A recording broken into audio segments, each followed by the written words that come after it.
Welcome back to Nick Lenz's Comic Corner, Classic, Lesson Known Classics. This is episode number 1801 and Doubleshot number 1695. First off, now these two trades. First is actually the start of a writer's run for the book. The other is conclusion to an actual series. Alright, first up, and we'll talk about is New Mutants Unfinished Business. Yep.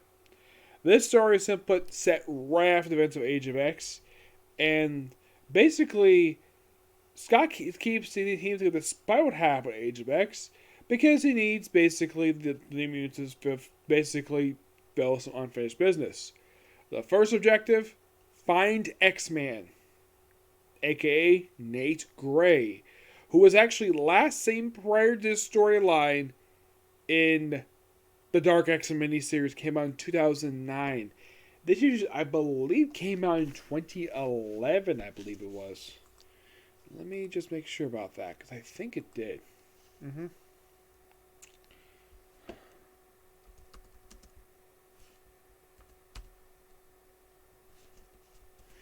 Because I think it was like 2011 when this came out. Yeah, so this technically been the first time in 2 years. So, with the start of the very storyline, basically, Cannonball, Magic, and Karma all lead the team. Now, does Karma herself come back to the group?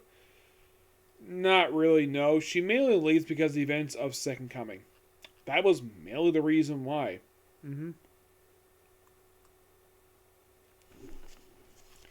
Yeah, and if you're curious though, was she part of the group? Even was she still appearing in the series even after she stopped appearing part of the group? The answer is yes, kind of. She appeared after the storyline. She appeared in one more issue for the series, issue 33. She also popped up for 44, 46, 47, 49, 50. And that was it. Basically, they kind of transfer her over to the Astonishing X-Men series. That's pretty much what they put her. Starting with it's basically put her on a regular basis. It's basically putting her in that book. As soon as basically she wrapped up her time with New Mutants. As soon as she got transferred to the book with issue 49. And was pretty much there up until the final issue of the series. Yep. Up until the final issue, which was issue 68. Which thinking, really? Yep. Up until the final issue. Basically, she moved to the New Mutants to the X-Men. And then she appeared for one issue of Amazing X-Men. Last couple issues of Storm. Last two issues of All New X-Men Volume 1. Issue 600 for Uncanny X-Men. The final issue of New Avengers ongoing series. The first issue of U.S. Avengers. Appeared in a few issues of New Mutants Dead Souls. Appeared as a regular character in Uncanny X-Men Volume 5. Like, pretty much up until issue 19. She was also in the War Realms Uncanny X-Men miniseries. We have New Mutants War Children, which is a one-shot. Yes, it's a one-shot done by Chris and Bill Sienkiewicz. Yeah, this is basically when they were basically like trainees. And then afterwards, she became part of New X-Men once again. New X-Men Mutants, excuse me. Where she was part of the current title, and she's there to this very day. Yep. Will occasionally appear outside of the book for basically guest star appearances, like an issue of X-Force, Empire X-Men, X of Sword Destruction, X-Factor in the penultimate, I believe like in the penultimate issue of the run, an issue of Helions, the final issue of X-Men Volume 5, and an issue of the final issue of X-Factor. Yep. Been a couple one-shots. That's pretty much what she's done since she left the book. Yeah. But you would think, okay, but what about the other two? Well, Magic herself,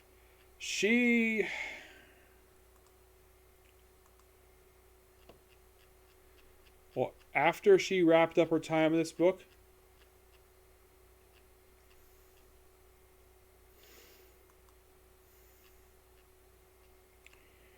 yeah, after she she appeared in a couple issues even after this one, after the story wrapped up, she got moved to the Kenny X-Men series for a couple issues of their first volume, and basically was a regular character in the relaunch book. Appeared sporadically in other books for AVX, and yes, after AVX, she appeared in the all new X-Men series and Uncanny X-Men Volume 3, which was there for pretty much the entire volume. While I got standard books, appeared in a few issues of X-Men Legacy, even issue 300, a couple issues of Uncanny X-Men, and mostly just all new X-Men. That's basically what she was doing, along with Uncanny X-Men. And this was like this up until then she appeared in Extra X-Men, which she was basically a good mainstay in that book. And of course, still guest starring in a bunch of other books. And that's mostly what she was doing aside appearing in X-Men. And just making sporadic guest star appearances outside of the book. Appearing in Secret Warriors, the entire frickin' volume. Yes, all 10 issues she appeared in. Well, actually, 12. Yes, as a regular. And pretty much right after that, she, appeared in X-Men Gold for a couple issues. Moved back over to X-Men for the Matthew Rosenberg stuff. And then she moved back to Mutants, where she's basically there right now. Yeah, she's basically back in Mutants. Indicates, so Cannonball. Everybody thinking, does he stay with the group? This, of course, was 2011. Did he basically join some other group? Like, I know he joins the Avengers, like, the following year when Jonathan Hickman takes over the book. Does he do pretty much anything after he leaves New Mutants? That's a good question. Yeah, I've read a lot of the years.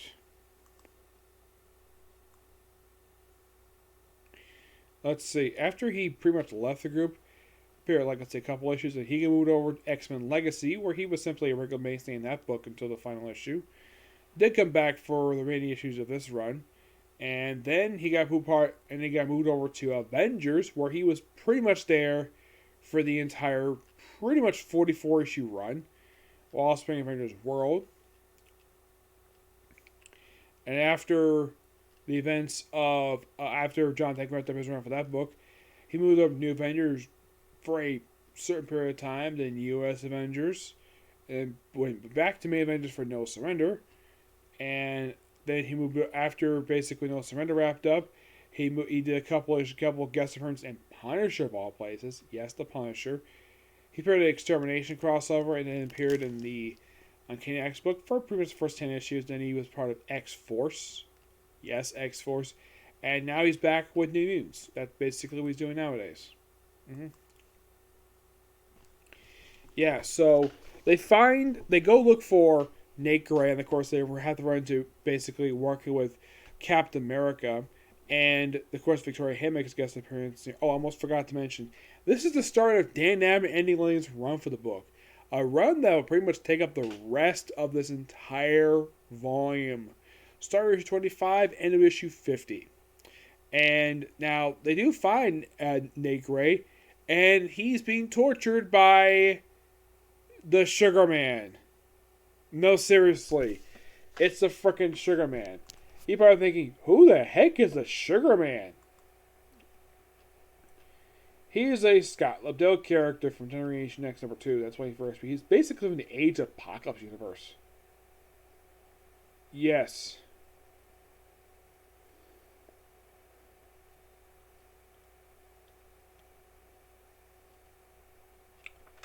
Yeah.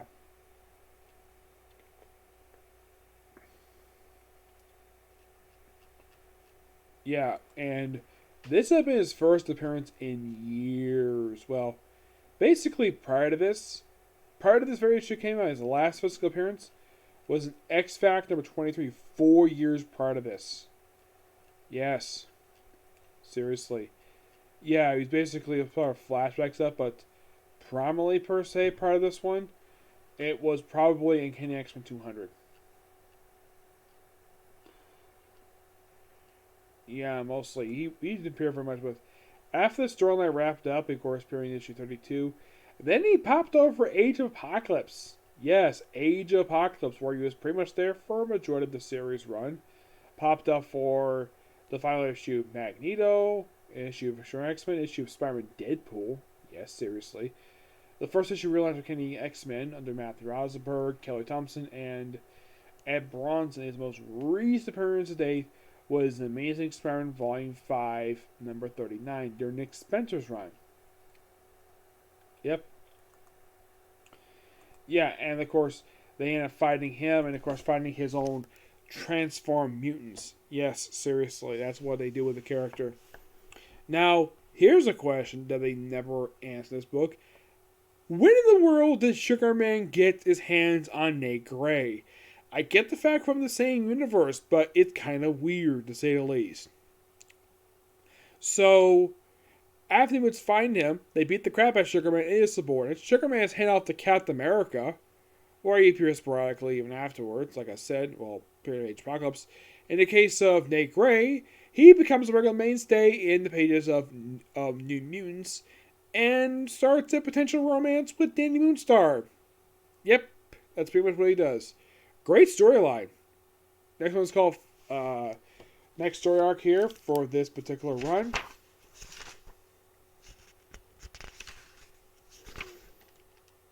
It's called Fear Itself, which I technically covered before. So as of right now with this, I have reviewed the first 32 issues of this 50 issue run. Alright, moving to a different book, we have the first volume for Secret Origins, which is called, well, just Secret Origins Volume 1. Excuse me. I have technically reviewed the second volume for this series several years ago.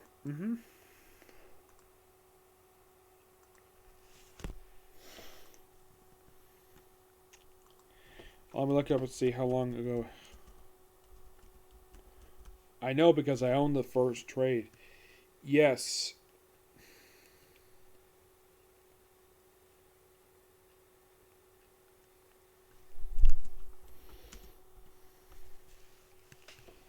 I reviewed this book 3 years ago.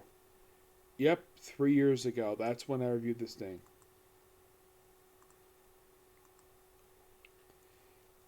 Yeah, it was here, and it was on...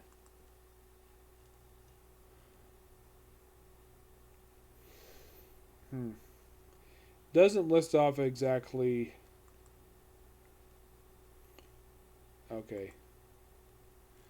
This might help me.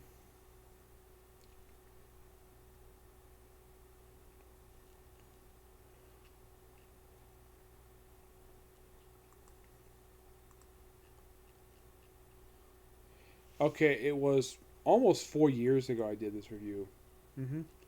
Yeah, it was back in June 19th, 2018. That's when I reviewed this book. It's about 4 years ago. And here we have more various Secret Origin stuff. Now, as this book contains the first few issues, we have Lee Majere, who does the cover art for pretty much all 4 issues in this book. And here are your writers. Greg Pak, who does the Superman story. Kyle Higgins, who does Nightwing, because he was writing the book at that point. Tony Bedard does Supergirl. Ray Fox, let's see, I know Scott Lobdell does the Tim Drake one. This is one by Robert Diddy, Jeremy Holland, Jim Palmiotti, that's basically Harley Quinn. Jeff Lemire, which I think is the Green Arrow one, and Pedro Tomasi. And now, the first story they show in this book is the Superman one. Yeah, this is all Greg Pak and Lee Weeks who does this first story. It's not much new. It's basically Superman came to Earth. It's basically like a new origin story for him post Flashpoint. Yeah, love the artwork here, and then of course move on to the Dick Grayson story. Yep, it's basically how they establish him post Flashpoint, and this is basically the Kyle Higgins story. Yep. Now, in the case of the very next one, Tony Bedard does the Supergirl story. Yep. Because he was regular the comic at that point. Basically, all the regular writers who write these comics at this point were doing the writing. Then we have The Man in the Shadow. This is a Ray Fox story. This is basically Batman. Yes, Ray Fox doing Batman, which doesn't make much sense, but I love the artwork here. Now you're probably thinking, was he writing Batman at this point? No, this is kind of weird. Basically, seeing this. Not Tony. Now, at the time this book came out, which was basically in like, I think it was like 2012, 2013, I think it was this book came out. Didn't last very long. I'm like, you couldn't contact Scott Snyder to do this backstory, or, I don't know, Tomasi. You went with Ray Fox, a guy who wasn't even, the only book he wrote this period of time was Batgirl. And he doesn't even do the background story in the books. No, he doesn't. Basically, in a way, the thing does tease the events of Zero Year, but it's a great issue. It's a great story, and I love it. And then we have the Aquaman story. This is the Jeff Lemire. This is the Jeff Parker one. Yep, a lot of this I think I may have discussed before, where it basically explores all these backstories, these characters. Now, Lobdell obviously does the Starfire story. Yep, Starfire, her being a princess, being captured of slavery. Simple stuff, somewhat anyways. Yeah, and Lobdell does that one, plus the Red Robin story. And then we have Green Lantern. This is the Robin Day story. Obviously, he wrote this when he was doing Green Lantern. Makes sense. It's like the only one that makes no sense at all. Like I said, just Ray Fox doing the Batman one. It's pretty good. Batwoman. This is another one, basically, they did not put the correct writer in the book. Now, who was writing the book at this period of time this came out? I think Mark Drago was writing the book at this period of time. Either him or basically the original creative team. Why they told Jeremy Hahn, I don't know. It's kind of weird. I think I had discussed this story before. Some of these stories I may discuss before. It's really what Sesame trade. But yeah. Now, Red Robin, obviously, this is the Secret Identity one. This story here is a short abridged. Now, most people have pointed this out, though, about this Red Robin, basically, Secret Origins story. All this one is an abridged retelling of Teen Titans Volume 4, Number 0. That's pretty much what this book is. It's an abridged retelling of that story. That's all. It's not a reprint, it's an abridged retelling. I love the artwork, though.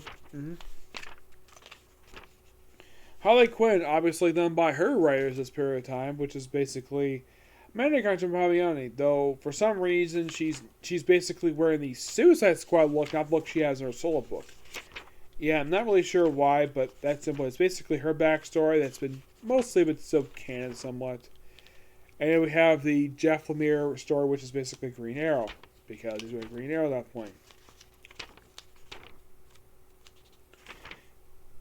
And then we have a really bad artwork. Oh my gosh, this is the Demon one by Peter Tomasi.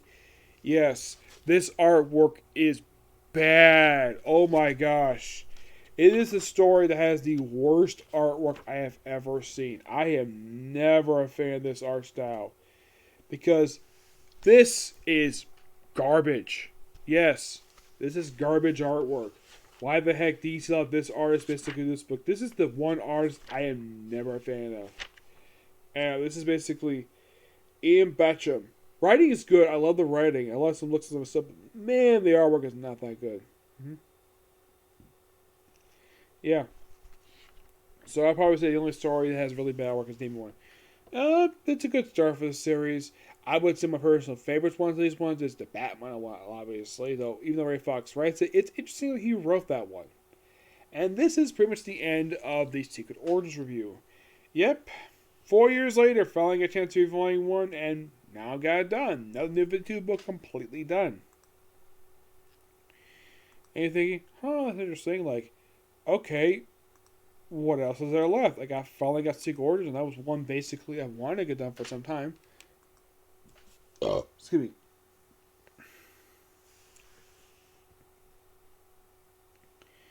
And you're thinking, okay, what else is there left?